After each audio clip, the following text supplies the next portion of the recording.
বাস্তুশাস্ত্র অনুযায়ী বাড়িতে কিছু গাছ রাখা অত্যন্ত শুভ বলে মনে করা হয়।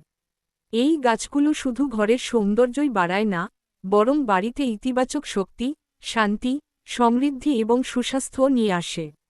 আজ জানিয়ে দিচ্ছি সেই 4টি গাছ, যেগুলো বাড়িতে অবশ্যই রাখা উচিত।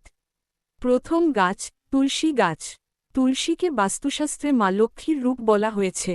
ঘরের উত্তর-পূর্ব দিক বা পূর্ব দিকে তুলসী গাছ রাখলে ঘরে শান্তি ও পবিত্রতা আসে, রোগবালাই দূরে থাকে, আর পরিবারের মধ্যে ভালোবাসা বাড়ে।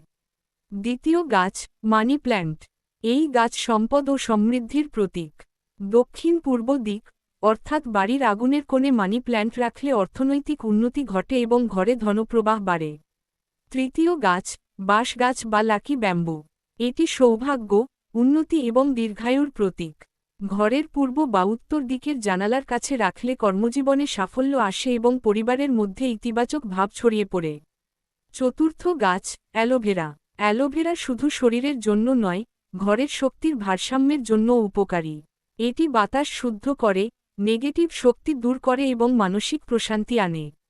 এই ভিডিওটি যদি তোমার ভালো লাগে, তাহলে ফলো করো, সাবস্ক্রাইব করো, লাইক দাও আর শেয়ার করে দিও যেন অন্যরাও জানতে পারে কোন গাছগুলো ঘরে রাখলে সৌভাগ্য আসে।